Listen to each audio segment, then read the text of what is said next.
What's up, guys? How you doing today? My name is Dan. I'm the Jazz Shepherd. We just did a great little series on Art Blakey, and before that we did a cool series on John Coltrane. Today I want to do something a little different. I'm going to discuss with you how I catalog my vinyl. And most people will do an alphabetical filing, and that's what I do for my hip hop, my rock and roll, my soul music. Most of my music is filed alphabetically, but I found with jazz, at some points there's a lot of things that don't fit very well alphabetically. There's a lot of compilations, there's a lot of sessions where you have a couple different leaders kind of sharing the leadership, and you end up having records that are kind of in the no man's land. And so I'm going to first show you how I sort my albums, and then we'll speak about some of the advantages and disadvantages. So first of all, here's my Blue Note collection. There's a 1500, 4000, 4100, 4200s, and then there's 4300 and plus, including some of the Japanese reissue stuff at the end.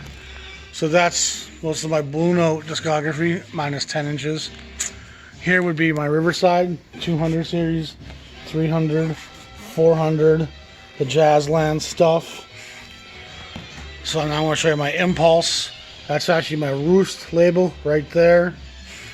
And then here's Prestige. This is all the new jazz stuff. 7000 series, 7100 series, the 7200 series, 7300. Then this is 7400 and up, Moodsville and Swingville. Here is ABC Paramount, which becomes Impulse. Impulse springs off of that. Here's 0 through 50, 50 through 100, 100 through 150, and some miscellaneous stuff. This would be the Savoy and Regent label, chronologically organized. Here's the Bethlehem series with BCP series, and then the 6000 series that starts there. Down here you can see the West Coast Fantasies, Pacifics, Contemporary. Now here's a miscellaneous section, which is important because you can have a lot of stuff that's not going to have enough titles to be sorted that way. Then you have Jubilee. This is United Artists. This is the Dawn label. This is the VJ label. Now we get into Argo, 200 of those all the way to there.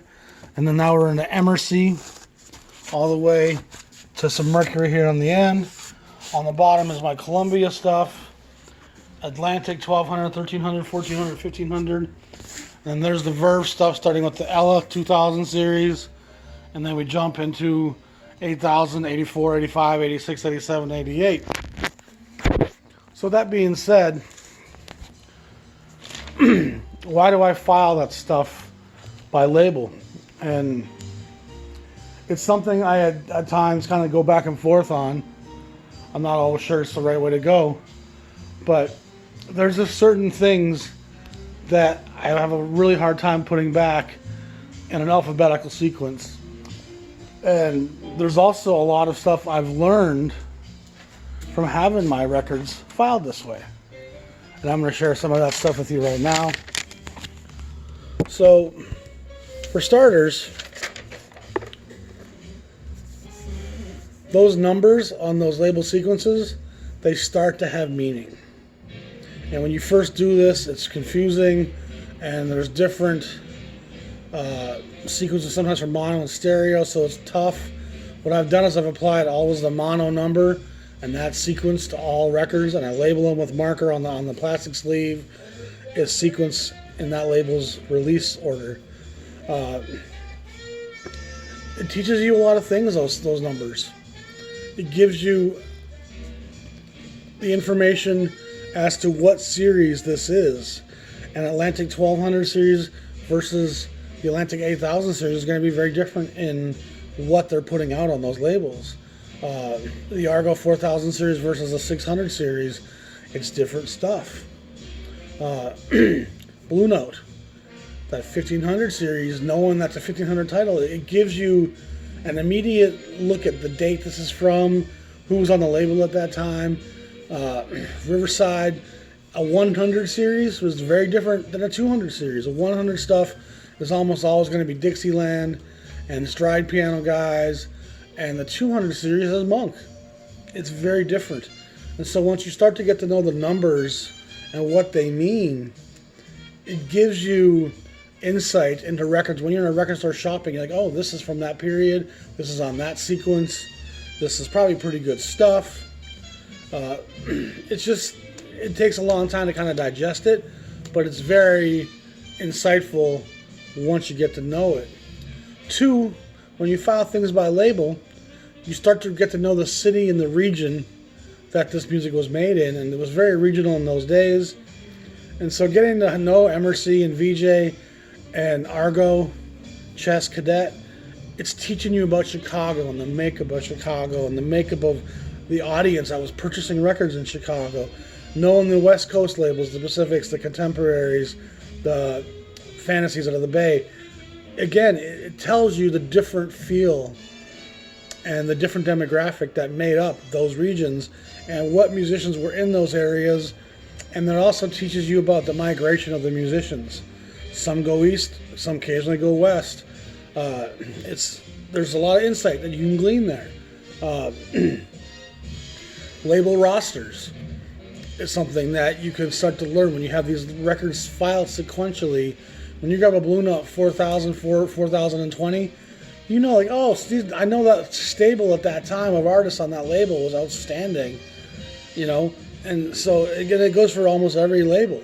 You know, when you know you're buying a BCP Bethlehem in the 40s or the 50s, the chances of Max Bennett and Stan Levy and the Mariano and the Williamson brothers being on those records is pretty high. And so you can guess that this is probably going to be pretty good stuff versus a late 6000 series in Bethlehem where you know you're probably going to get something that King issued a while ago. It might or not be fit in with what Bethlehem's doing. It may or may not have good quality sound to it. So again, those numbers start to have meaning the more you dig into it. Number 4, these label sequences, when you start to know them, it'll teach you and inform you about the risk that each label was willing to take. Excuse me. And you'll see once you start to file your records this way, if you're going to, that each labeled story does have a story to tell you. And some are much more conservative, and some are much more willing to take risk. Part of that dynamic is the racial makeup of the label, and the blackness of Blue Note becomes ever more present and insightful when you see the Blue Note discography in its entirety together. You're like, wow, that's a black affair. And you look at Bethlehem, and there's a sprinkling of black artists. The major labels will have a few nicely packaged black artists. Like, there's a lot of insight to be gleaned that you can still get some of this by having stuff filed alphabetically, but you're not going to get that same degree of insight, that same degree of what a label's doing and how the stuff all fits into the year it's released. There ends up being this cross-reference of data of what Blue Note was doing in 60, what Prestige was doing in 60, what Riverside was doing in 60, Argo. You could go down the list of all these great labels, and you can start to see who's kind of leading the curve and who's kind of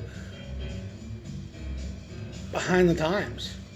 You know, the modernity of Blue Note, Prestige, and Riverside in 1960 is in stark contrast to the traditionalism of Verve in 1960. Verve was playing jam sessions with old swing cats. Blue Note had artists that nobody knew about, names that were unknown outside of New York, and they were putting that stuff out nonstop. So there's a real big difference in the context that you learn from this sequential numbering of these albums and these labels. You also will start to see the gap between the small regional labels and the major labels, how much more risk a small label is willing to take, how much less they had to risk financially to take that risk racially. And then lastly, one of the real other pieces of insight you'll get when you have your labels stored this way is you will get a real interesting insight into the art departments at each label. And of course, Reed Miles at Blue Note, Bert Goldblatt at Bethlehem. There's certain guys, you know, David Stone Martin doing the Verve Norgrant stuff. There's art departments that are really conscious of making a beautiful package, and there's others like Savoy that just stick a few pictures on black and white, don't really seem to be too concerned about that aspect of selling records whatsoever. So that's just some of the insight you gain from having your records sorted by record label. And of course, you need to have a pretty good jazz collection in order to do it, because if you don't have enough pieces on each labels, you're not going to gain much insight from it.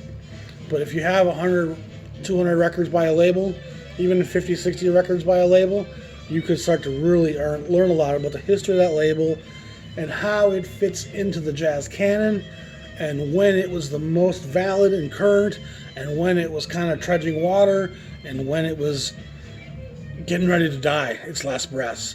These record labels, a lot of them were good for a decade. And with most music genres, you can be cutting edge now, and in 10 years you're not really cool anymore. You've become that last generation's music. It's the same with hip-hop kids today, you know. So most of these labels have a very short shelf life. The major labels, of course, have a much broader shelf life. And it's interesting to see how some small labels like Atlantic become major labels. Mercury and Emercy pretty much go from being a regional label to being a national powerhouse. And a lot of this insight can be gleaned by having these discographies. And one last point I want to make.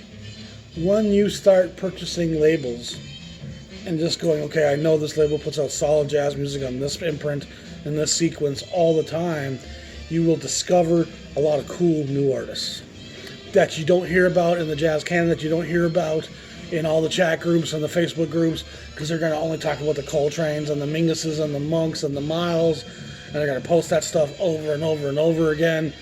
If you just start looking at labels, you're going to find some really cool between the crack artists that are incredible. That's a really cool aspect of what I've learned by just saying, oh, this is an Argo, it's an early 600 series, I want that. It's worth it. Again, you have to have the pieces to really do it, to get that chronology, to get that sequential understanding of it all. I have a part 2 coming up to this. I'm going to show you some examples.